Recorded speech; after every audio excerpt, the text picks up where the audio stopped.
कोल्हापूर शहराचे किंवा कोल्हापूर जिल्ह्यातील सगळ्यात भ्रष्ट लोकप्रतिनिधी राजेश क्षीरसागर यांचा हा व्हिडिओ आहे।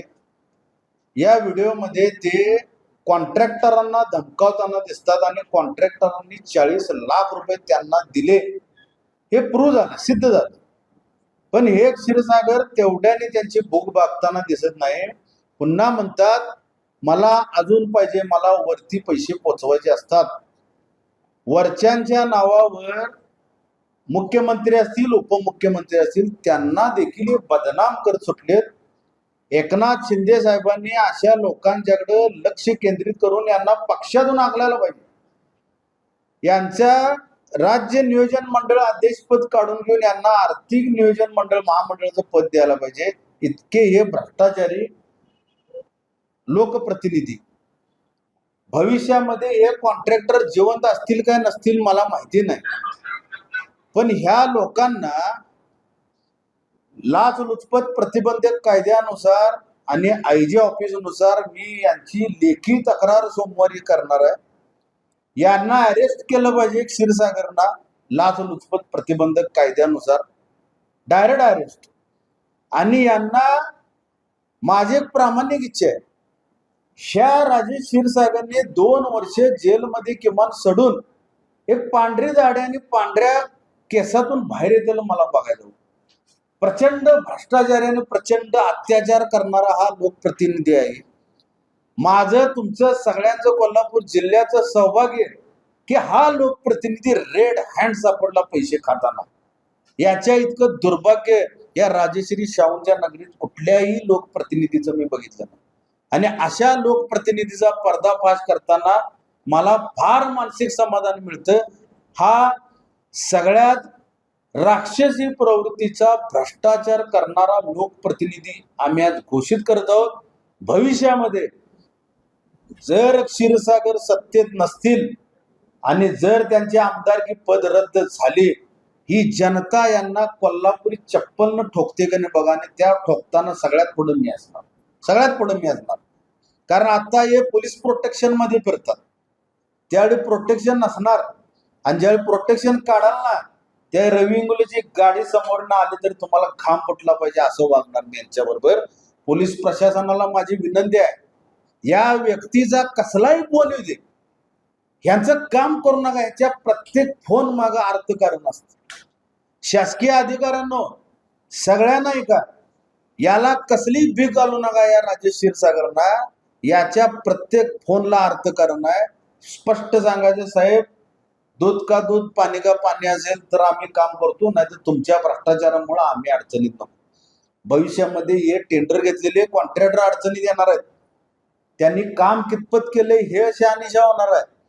40 लाख रुपये यांना देऊन 1 कोटी रुपये ते कोण कोण आहेत त्यांना देऊन परत वरच्यांना द्यायचं म्हणतात। तर अशा लोकप्रतिनिधी करायचं काय? तर आमच्या शिवसेनेच्या भाषेत खाली डोकं वर पाय।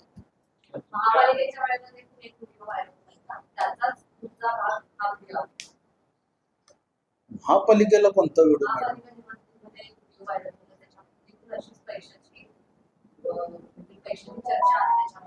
नाही, त्या व्हिडिओ मध्ये मॅडम उघड मध्ये काय दिसत नाही तसं, पण ह्यात डायरेक्ट 40 लाख त्या व्यक्तीने तेच सांगितलं, 1 कोटी 40 लाख देतानाचा व्हिडिओ माझ्या मुलाकडे आहे। तो व्हिडिओ हा नाही, कदाचित रक्कम एकसारखी असेल। आणखीन एक 15 दिवसात एक व्हिडिओ माझ्याकडे येईल, पण ती देणारी सिच्युएशन नुसार देणार। त्यांना जर भीती वाटली तर ते देतील का नाही माहिती नाही। आता ह्या राज्यामध्ये कोणालाही स्वतःला संपवून, म्हणजे थोडक्यात माझ्या भाषेत आपली घरं जाळून कोळसा आपल्याला विकायचा नाही। आपली घरं सुरक्षित राहून कॉन्ट्रॅक्टर मला मदत करतील किंवा अन्य कोण लोक अडचणीत आली ते मदत करतील। पण मी त्या सर्वांना आश्वासित करतो, क्षीरसागरना भिवू नका। त्यांचा कर्दनकाळ म्हणजे हा रवी इंगोले। मी भिवू नका म्हणता, पण ते त्या व्हिडिओवरती देखील त्यांची प्रतिक्रिया ही होती की आम्ही जास्त नाही काम केलं।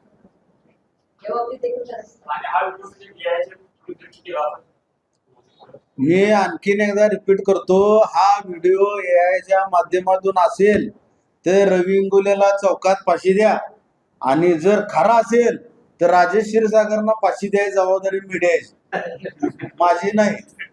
मीडियाने जबाबदारी घ्यायची. तुम्ही मागणी करा ना माझ्या वतीने. जर मीडियानं म्हटलं का नाही आता रवी इंगोलेंनी सांगितलेलं सगळं खरं ठरलं, ते सगळं घेतो आणि मी न्यायालयात जातो, याला द्या पाहिजे एकदा. अहो देशासाठी फासावर जाणारे भगतसिंग कुटाने भ्रष्टाचार करणारा फासावर गेला तर भारत देशात क्रांती होईल, शांतीमध्ये क्रांती नांदेल. लक्षात ठेवा. मागापासून बोलताना माझ्या चेहऱ्यावर बारीक हास्य आहे, ते त्यांच्यासाठीच आहे. ह्या हास्याला किंमत आहे, त्या हास्याला किंमत नाही. त्या हास्यामध्ये कुचकापणा आहे, ह्या हास्यामध्ये कुचकापणा नाही. ह्या हास्यामध्ये भ्रष्टाचार तुमचा आम्ही उघडकीस आणला हे सिद्ध होते. तुमच्या भ्रष्टाचाराला उघडकीस आणणारा तुमच्या समोर बसलाय. प्रेस क्लब मध्ये उद्या या राजेश क्षीरसागर, परत आपण दोघं एकत्रित बाईट देऊया. प्रत्येक प्रश्नाचं उत्तर मी देणार, त्यांनी पण द्यायचं. तो तुम्ही शेकडो प्रश्न लिहून आण, प्रत्येक प्रश्नाचं मी उत्तर साहेब देतो. प्रत्येक प्रश्नाचं. अगदी 10 वर्षापासून आपण इथं 5 तास प्रेस कॉन्फरन्स घ्यायची, 5 तास बसाय, अगदी महाराष्ट्र सगळं बघू. त्यांच्या दमक नाही. माझी गाडी जरी बाहेर असली तर ती गाडी वळवून जाते शाहू महाराजांच्या पुतळ्यापासून. लक्षात ठेवा, मी सांगते, हा गुरगुरणारी माझी भाषा नाही, ही सत्यता मी मांडालो. आता हा जो तुम्ही मुद्दा पाहिला, काही कॉन्ट्रॅक्टर अधिकाऱ्यांनी संपर्क साधला 100%. 4-5 चांगले चांगले फोन आलेले आहेत. अधिकारी अक्षरशः म्हणतात आम्ही कंटाळलोय हो यांच्या भ्रष्टाचाराला आणि पैशाच्या टक्केवारीला, आम्हाला यातनं वाचवा. कदाचित मोठ्या संख्येनं कॉन्ट्रॅक्टर लोक माझ्याकडे येतील आणि मी त्यांना 4 भिंतीच्या आत घेऊन बसणार नाही, इथे येऊन बसणार. मला कोणाचे पैसे नको, तुमचं पैसे तुम्हाला लक लाभ, आम्हाला भ्रष्टाचाराचा कसला 1 रुपया नको.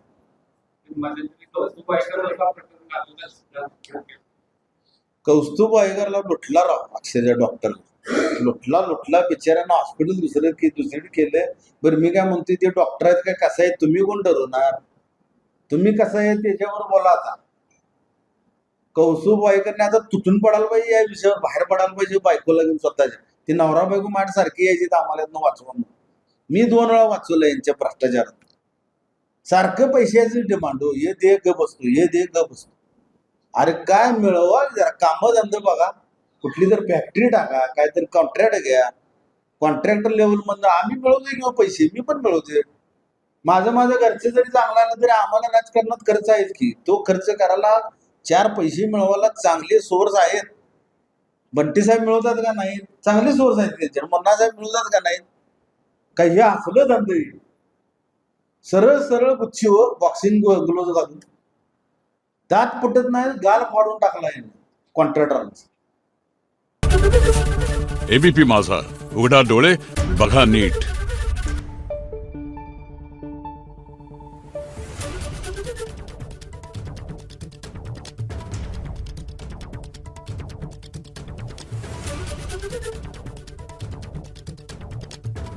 Thank you.